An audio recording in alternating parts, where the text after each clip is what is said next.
Welcome to Merit TV Canada's election coverage. My name is David Craig. Today is Wednesday. We are moving closer and closer to Election Day, April 28th. It is about 5 to 6 days away this upcoming Monday. This past weekend was the Easter weekend, but it also was advanced polling, and we had record numbers show out. So over 7 million Canadians have already cast their vote. That is a giant kudos to Canadians for getting out and voting. I hope that we can continue that trend into Monday. If you have not yet planned or thought about when you're going to vote, plan on Monday, plan to go even wait in line, allocate a part of your day to go out and to exercise your right, your vote as citizens of Canada, to exercise what you think to help with the decision about who is going to govern and to lead our country going forward. It is so vital in a democracy that citizens use their right to be able to have a chance to articulate and to say who we believe is the best one to go forward.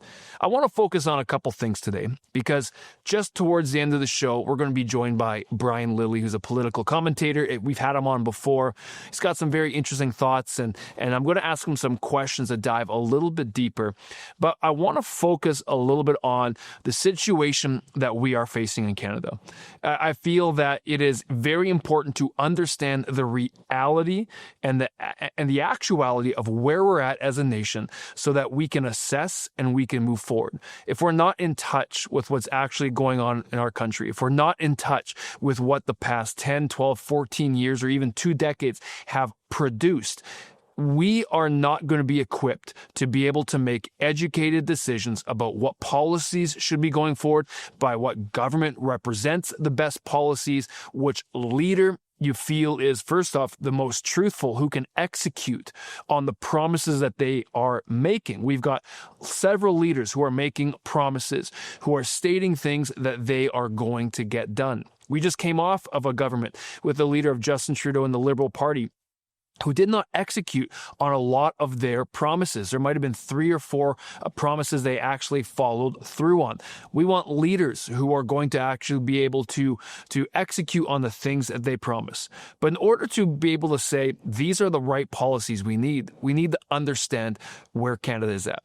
I want you to know, I'm going to read through several things here that I put together about where Canada is at. And just for the record, I want you to know, this is not fear-mongering, because fear-mongering has to do with creating and instilling fear when there's no need to actually fear.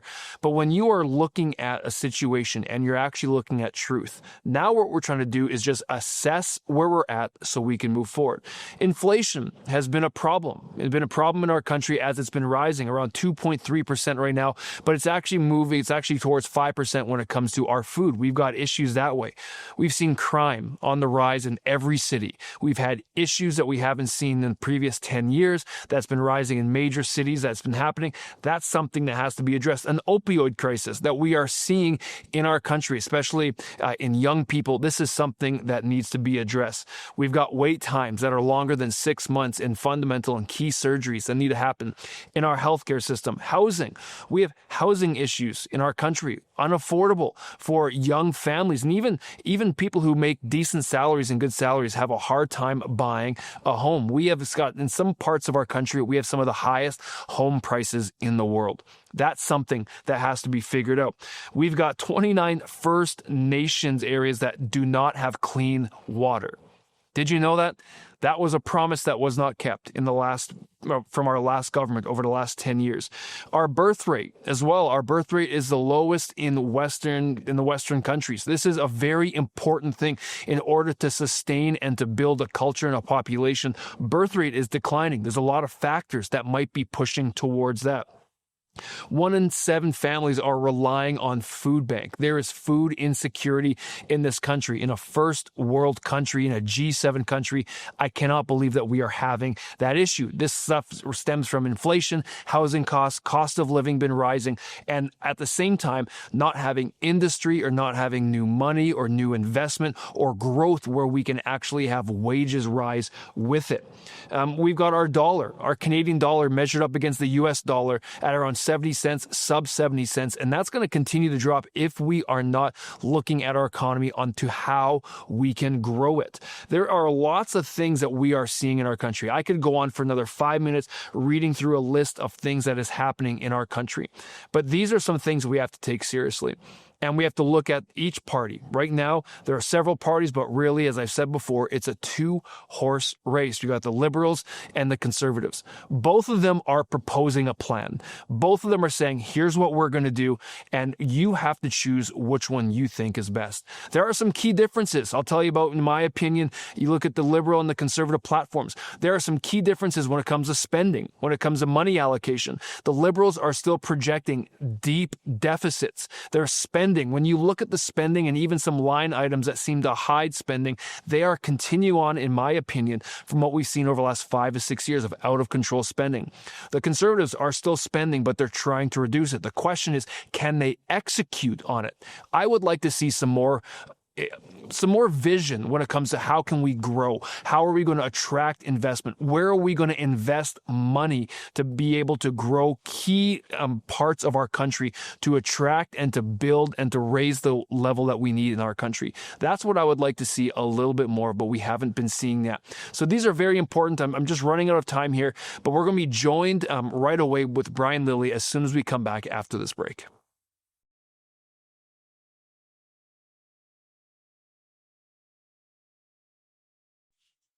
Well, welcome back to Merit TV Canada's Election Watch. We had a chance over the weekend to look at the Liberals and the NDP's costed platforms, with the Conservatives bringing theirs in on Tuesday to look at their costed platform. If you don't know what that is, it's essentially their policy platform in terms of numbers and where dollars are going to be allocated, what the spending is going to be like, what their projected deficits are. And we also had a chance to look at the Conservatives, as I mentioned. But I'm so glad to be joined by Brian Lilley. He's a political commentator. We've had him on before. He's got a lot of great insights. Brian, thank you for joining us. Thank you for having me. So, Brian, the Conservatives' costed platform, Pierre Poilievre's costed platform, was just released on Tuesday. I had a chance to go through it, to compare it to the Liberals, to see where are the differences are, what do they look like. But I'm curious about your opinion. What were some things that stood out the most for you on their platform? What I would say about Pierre Poilievre's platform release is that it's reasonable, it's responsible, I would call it holistic. It looks at economic growth, it looks at ways to find savings that are not going to gut public services that people rely upon. He adds in things that some people would be shocked at, such as a lot of supports for families dealing with children with special needs, things like that. But overall, tries to look forward with economic growth, tries to say, look, here are the problems we've been dealing with in terms of a housing affordability crisis, in terms of slow economic growth, and here is how we are going to fix them.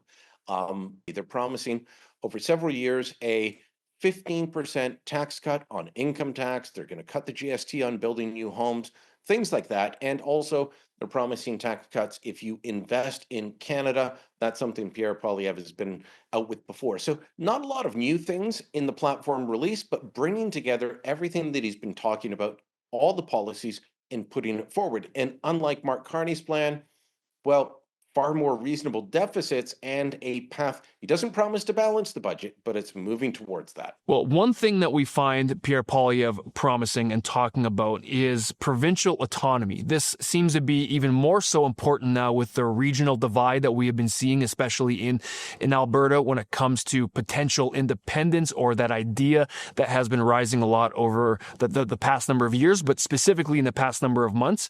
What is Pierre Poilievre promising there? He's not going to infringe on provincial jurisdiction, which is, it's funny when you talk about national unity. One of the things that really irritates Alberta and really irritates Quebec is when the federal government decides we know better. Sure, you guys run healthcare. Sure, you guys run education, but we know better and we're going to run the system for you.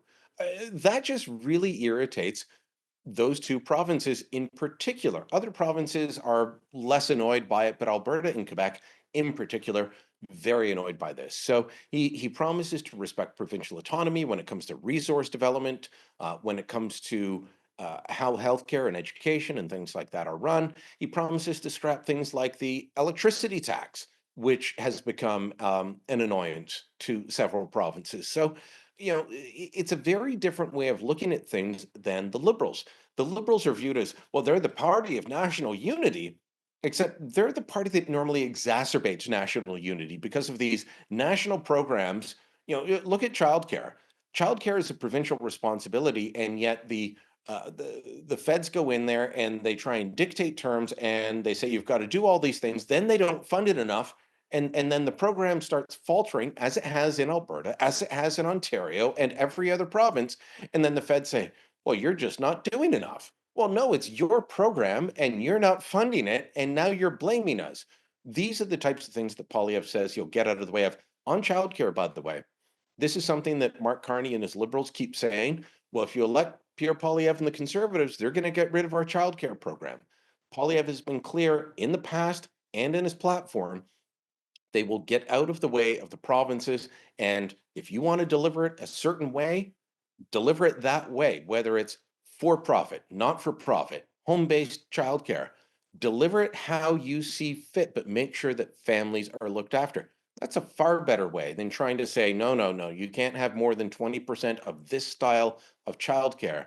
No, Poilievre is saying, have the childcare that families need at a price they can afford. We'll fund you. You figure out the rest. When it comes to some key differences between the Liberals' costed platform and the Conservatives' costed platform, the Liberals were projecting a much larger deficit, where the Conservatives, I have to say, at least it looked like they are trying to reduce the deficit. How do both plans compare? Well, so in the first year, Mark Carney's Liberal platform would project a deficit of about 62 billion. Pierre Poilievre and the Conservatives are predicting half of that. So one, they're going to spend less. Carney and the Liberals have projected far higher spending than the Conservatives. And the Conservatives will try and find savings. Things like cutting the tens of billions of dollars that are spent by the federal government on consultants. So they're promising to find savings in that. They're promising to generate new revenues by dropping things like Bill C-69 and unleashing the resource revenue, getting rid of the emissions cap, again, unleashing resource revenue. All of these things that will, let the economy grow and take care of itself. A lot of people say, well, if the government's going to spend more, it's going to find savings, it's got to cut something. Let me tell you, I'll speak from the Ontario example because, as you know, I'm sitting here at Queen's Park, the Ontario legislature. For all the complaints that Doug Ford is not a conservative, he has increased spending every year. Absolutely. But he hasn't raised a tax once. Why? Because he's grown the economy. And that's what Poilievre is promising to do. There will be an increase in spending. Yes, there will be a decrease in the deficit. How do you do that? You grow the economy. It really is that simple. So the Liberals, it's interesting to see that they've been selling Mark Carney as someone who is fiscally prudent, as an economist, a serious leader.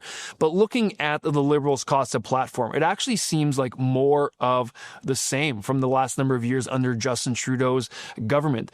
Is the Liberals' costed platform, is this something that shoots a hole in what Mark Carney has been claiming in terms of fiscal prudence? I couldn't believe when I was listening to Mark Carney's platform release over the weekend. I believe it was Okay.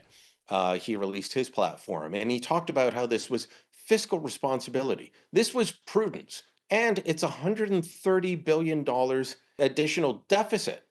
The Trudeau spending plan was not curtailed, which you would have expected based on Mark Carney's rhetoric up until Saturday.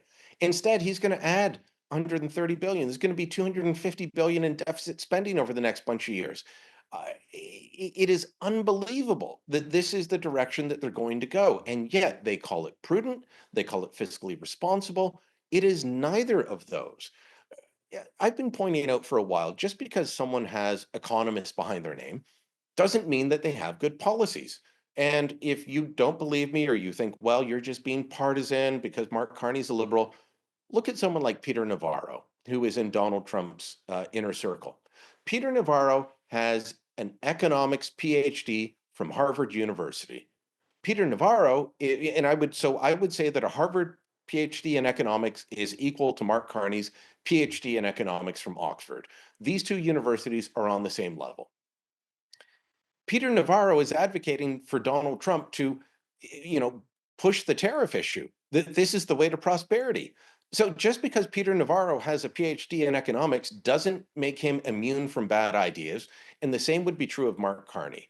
Lots of smart people have very bad policies or ideas. And I would say that Mark Carney falls into that camp when you look at his out of control spending. He's going far and above what Justin Trudeau projected and far and above what the parliamentary budget officer projected based on the Trudeau promises, which is higher than what Trudeau promised. He's just going to shoot right past them. And that is going to cause all kinds of problems for Canada. Well, Brian, I want to bring our attention to this because you have definitely not minced words when it comes to Mark Carney and specifically about him lying. You've actually accused him several times of lying during this election campaign. And you actually just did it again over comments that he made on Monday. Please let us know, why do you say Mark Carney has been lying? So he was asked about why he's claiming that Pierre Poilievre is going to ban abortion in Canada. And the reporter that asked the question pointed out that Poilievre has said, we're not going to do that. Oh, Carney said, well, it's not just an accusation, it's a fact. But it's not a fact. Poilievre stood on stage with him last week in Montreal at the leaders' debate and said he would not do that, that this has been Conservative Party policy for the last 20 plus years, that he wasn't going to do it. Why is he doing it? Because Poilievre says he will keep mass murderers in jail longer, and he'll use the notwithstanding clause to do it. So from that, Carney takes that he will ban abortion and use the notwithstanding clause.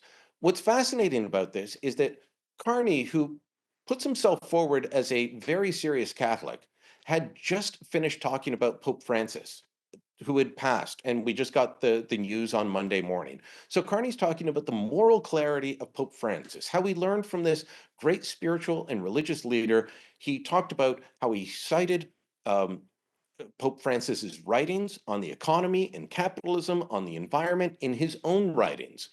And then he turned around and lied about Pierre Poilievre and his policies. I'm sorry, there's an older teaching that says you shall not bear false witness. And that's what Mark Carney did. He was bearing false witness about Pierre Poilievre and his policies. Carney has lied. And look, I know that's a harsh term, but when you are outright lying, you're not trying to just spin something in your favor. That's lying. And he lied about having nothing to do with moving Brookfield's headquarters from Toronto to New York. He lied about when he claimed that he helped Paul Martin balance the budget when the budget was balanced in 1998 and Carney didn't start working at the finance department until 2004. He lied when he said that, you remember that big signing ceremony where he signed the document and said, I've gotten rid of the carbon tax. The document that he signed in front of the cameras had no legal authority. It wasn't an order in council. It was make-believe. He said that he wouldn't talk to Donald Trump until Donald Trump showed Canada some respect. And we find out later that on his first day, he reached out to try and call Donald Trump, and Trump wouldn't return his call for 2 weeks. He said Thunderstruck by AC/DC was the song he warmed up to as a goalie when that song didn't come out until 1990, long after Mark Carney stopped playing hockey at high school or university level. Like, there's so many things that this guy lies about. He's casual with the truth, to put it bluntly.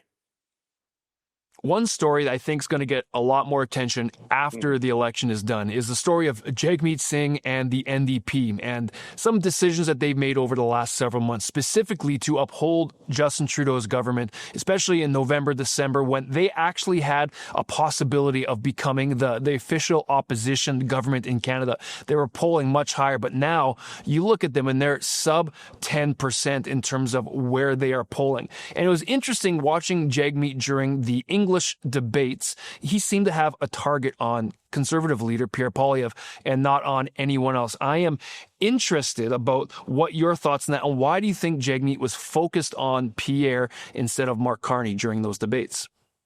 That was so puzzling to me and to so many other people because, look, early on, Pierre Poilievre had taken some of the NDP voters, especially blue collar workers who used to be with them. But really, they've been leaving the NDP for a long time because the NDP cares more about the faculty club than the union hall. They don't care about blue collar workers that, work in steel mills or in auto factories or anything like that anymore. They're worried about the downtown faculty club. But some of them had moved to the Conservatives. But lately, the NDP support has collapsed down to single digits. And almost all of it has gone to Mark Carney and the Liberals. And yet there he was, constantly interrupting Pierre Poilievre, attacking Pierre Poilievre.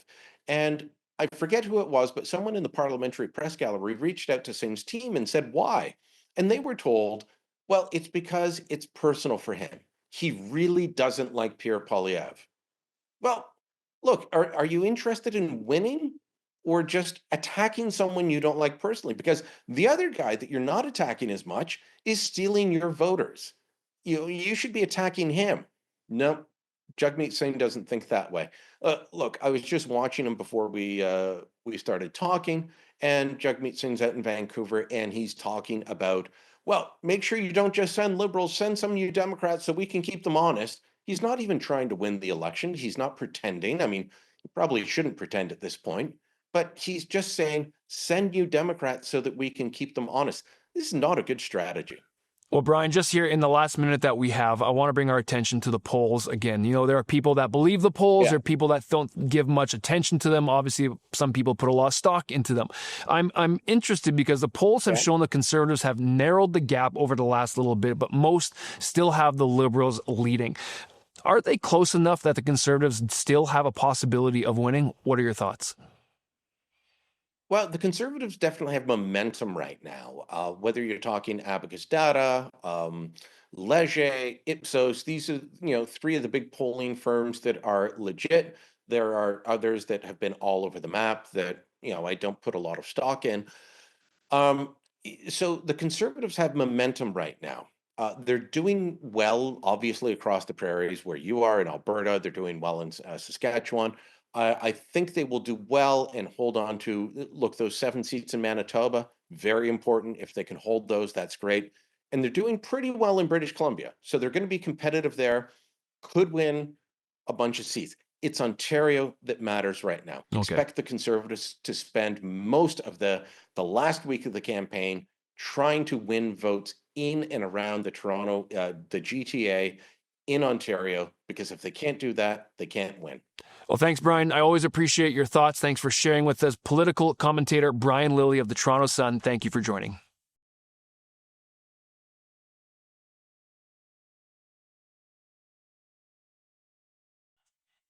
Welcome back to Merit TV Canada's Election Watch. It was a pleasure to be able to connect and to hear from Brian Lilley on several things. He's got some very strong opinions. He's got some very interesting takes, which I think is important for you to hear, for you to digest as well. One of the things that stood out to me, and he was very serious, obviously very passionate about when he was calling out Mark Carney for lying. And with Mark Carney, with Pierre Poilievre, with any leader that we have, we should be expecting leaders to be honest, to take truth and make sure that it's very important, to have transparency, to have someone that we can trust. If they are promising the world, if they're promising deliverables, we should be judging them not just on a whim, but on their track record. Is this something that they are going to live up to? Is this something that, hey, can we take them at their word? This is an important factor in a leader who's representing Canada, who's dealing with the world's nations, who's also leading Canada and proposing ideas to shift. That's something I think we should take seriously. Another thing I thought was interesting was the idea about the balance of power between federal and provincial, about how he's wanting to help, especially when we in the eye of Alberta and directionally what Alberta, where we want to go, about promising provincial autonomy by giving more power back into the hand of the provinces. This is something that I think we all should know more about, is the idea of federation, of what our country is built on. Federation with separation of powers between us federally as a full country of Canada, but also we are individual provinces that come together to choose to be a nation, a federation together. And this autonomy, this balance of power, I think we're operating operating as a federation. Let me put it this way. I think we are federation in form, but we're not federation in function. We have moved away from that. We have moved away to where you can have too much power concentrated federally that restricts the provinces. So I think that's a fantastic point, and I hope that Pierre Poilievre can come through with that to give each province more autonomy for its own future within the system of Canada, because I believe we got a very diverse country with diverse people. If we can empower provinces to have more power in their hands to make their own future, I think we can see a stronger federation as a whole, a stronger Canada as a whole. Lots to think about as we move towards the election day, but thank you for being with us. This is Merit TV Canada's Election Watch, and I'm David Craig.